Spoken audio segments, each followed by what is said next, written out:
Hey, another solo review here. Jeremy couldn't be here this week. There actually won't be a cheap seats for a couple weeks. I'm just going to be doing some reviews of movies I have here at home. Both of us have had some financial situations. He can talk about his if he wants to. I had a pretty serious car incident that cost me quite a bit of money, so going to movies isn't going to happen for probably until like The Nun comes out. I really wanted to review BlacKkKlansman. God, I wanted to watch that movie, but I might not get to now. If it's still in theaters in like 2 or 3 weeks, yeah, I'm going to watch that and review it. So, no cheap seats this week. I was going to review Sharknado, but that movie was so batshit insane. Not in a bad way. I enjoyed it. I actually highly recommend watching Sharknado 6, what's it called? It's About Time, the last Sharknado. I do recommend seeing that because the end is so goddamn stupid. And there's a line from Ian Ziering, from Finn's character, or Ian Ziering, sorry, that you have to see it. Sorry if I look a little disheveled. It's a Saturday morning and I haven't done anything yet. So I'm still wearing like a shirt I slept in. I haven't combed my beautiful hair. So I'm going to do a comparison video this week. And this is something I have done before. And I think I might start doing this a lot more.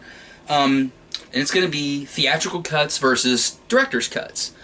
And this is going to be on a movie that I'll explain why I own this movie. Blumhouse's Truth or Dare. I traded in some stuff and I used anybody who lives in this greater Cincinnati area, Arcade Legacy, if you haven't heard of it, the old Forest Fair Mall, the Cincinnati Mills Mall, it's one of the last few businesses left of there. They have other locations in northern Kentucky and in Northside. They have the Barcade, is what they call it.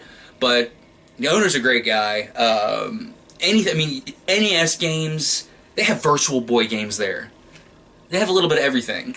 Strategy guides, action figures. I'm not paid to do a promo for Arcade Legacy. I'm just saying go to Arcade Legacy. The place is phenomenal. I love that place. It's dingy. It feels like it's in a basement. It's just awesome. So we went there to trade in some stuff because we had to sell some things to help pay for our car repair. And we did get a couple of trade-ins while we were there, and this was one of them. I would have never paid full price for this fucking movie. Let's get that out of the way right away. Now, truth be told, I did see this movie in the theater. Last year, or not last year, it was this year, earlier this year, my wife and I went to see it one morning while the kids were at school, and I didn't do a review of it because I just felt like, God, there's nothing to talk about here. It was just not a very good movie. It wasn't like the worst thing I'd ever seen. And last week I saw Slender Man, and if you haven't watched my Slender Man review with me and my brother-in-law Sean, who I thought, for his first time ever doing one of these, I thought he did an excellent job, so he will probably do more of these with me. He wants to do, when Halloween reboot comes out, he wants to come with us, so we'll probably have him on board for that. Maybe more, I don't know. Wet spot on the front of my shirt. I don't know how to drink. But Slender Man was so fucking terrible. And when we watched this, it like made this movie better by comparison. You ever do that? Watch something and it was so bad, and you're like, okay, that other thing wasn't so bad. So we got this while we were there. We were scamming, while they were running out our trade and seeing what we were going to have, money-wise. We saw this, and it wasn't very expensive, and it was like, okay, there's an unrated cut. Well, one of the issues I had with the theatrical cut of Truth or Dare, or Blumhouse's Truth or Dare, fuck that, I'm just going to call it Truth or Dare, was that it seemed too edited.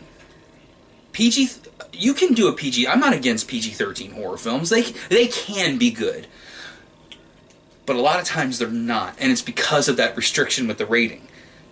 I mean, if you were to ask me the best horror film in the 2000s, and I know people are going to disagree, I'm not saying it's the best, in my opinion, the best horror film all around was The Conjuring. I think it's the best, most effective horror film, and it was an R.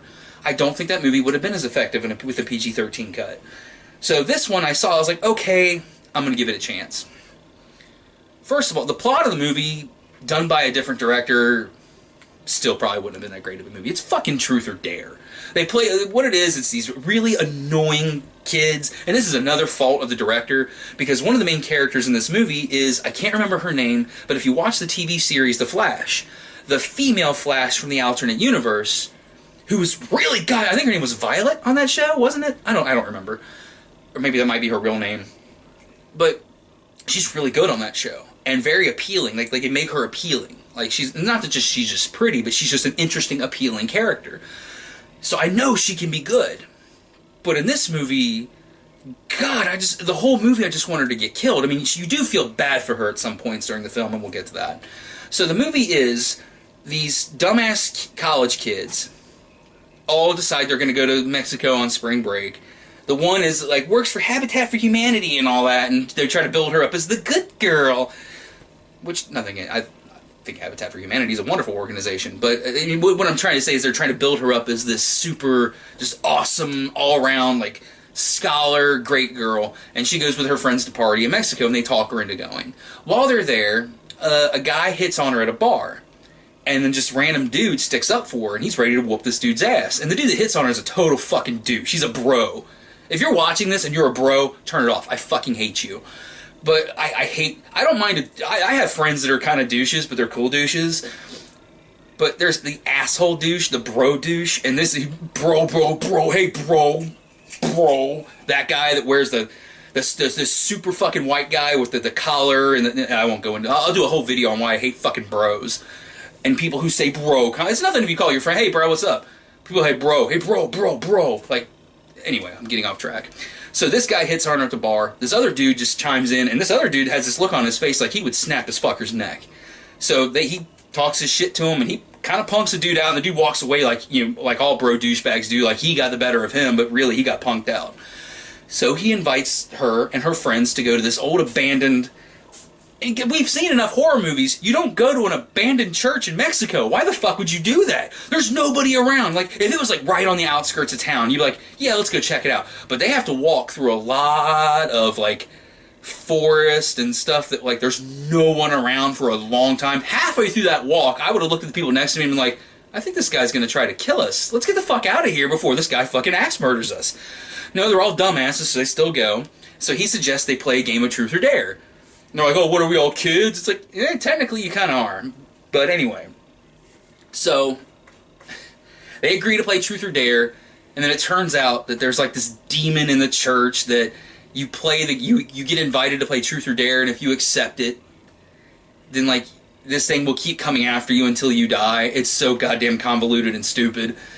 But I thought, okay, you can give me a dumb movie, but as long as you make like the murders cool, or you give me some okay characters or characters to get behind. And this movie didn't really, nobody went through an arc. There was like nobody in the movie whose character was wholly different from the beginning as it was in the end.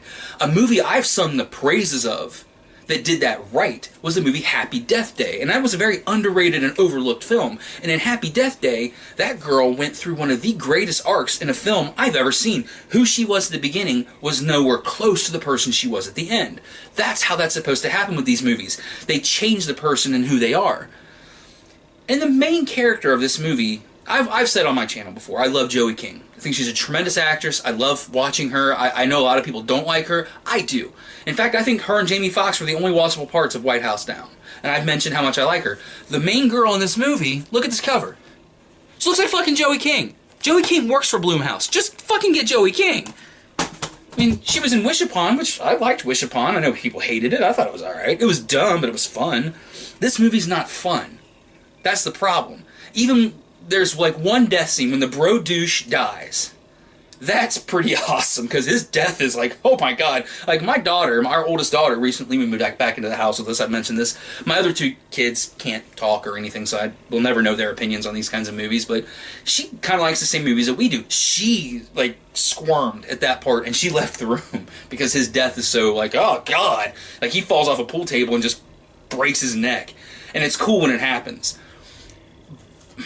So his death was okay. So the movie is they play the Truth or Dare game, all their friends get murdered, and in the very end, when it's just the two girls left alive, after all their friends have been viciously murdered and had to play Truth or Dare, and in the Truth or Dare you have to say things you would normally not say, reveal secrets, do things that could get you killed, just any situation to put somebody in where they could die. So in the end of the movie, she's a vlogger, vlogger, however you want to say that.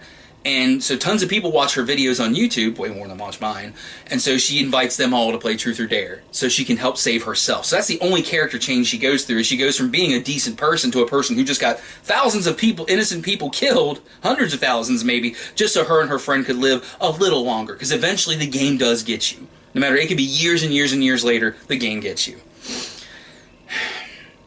So that's the movie. I don't recommend it.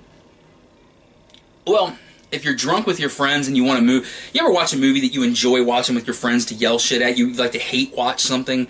This is a good hate watch movie where you and your buddies can be like, what the fuck was that? Throwing shit at the TV. Fuck you, movie!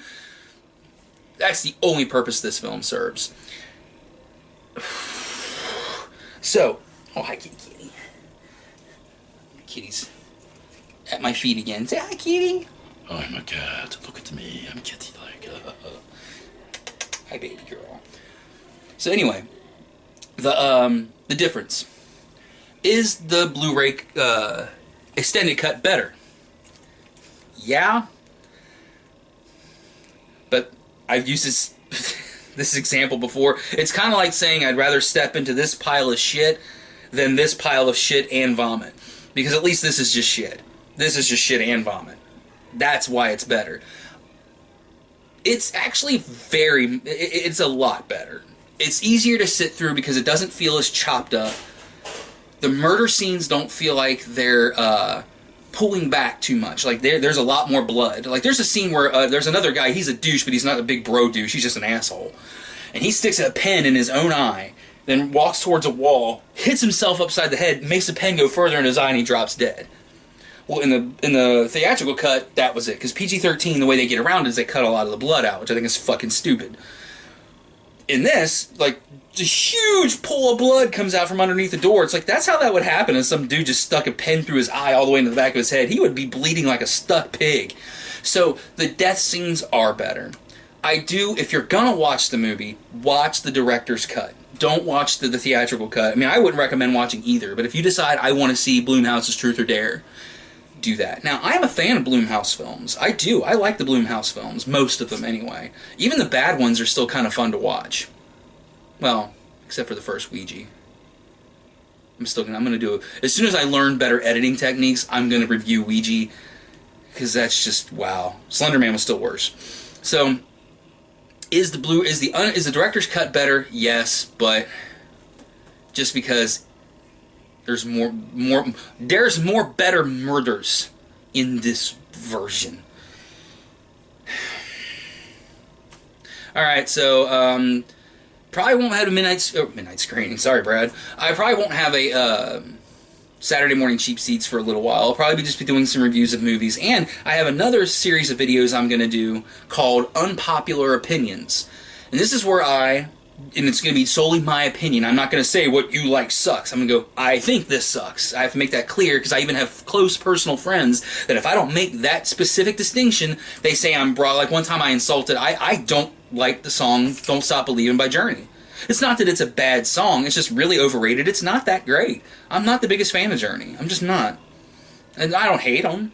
They're just in one ear and out the other. I don't care. And I got told by one of my friends that I was like, oh, so nobody's allowed to like Journey. That's not what the fuck I said. I said, I don't like them. So I'll make that distinction before that video series starts. My first episode on that is going to be on why I really did not like the TV show Friends at all. See you then.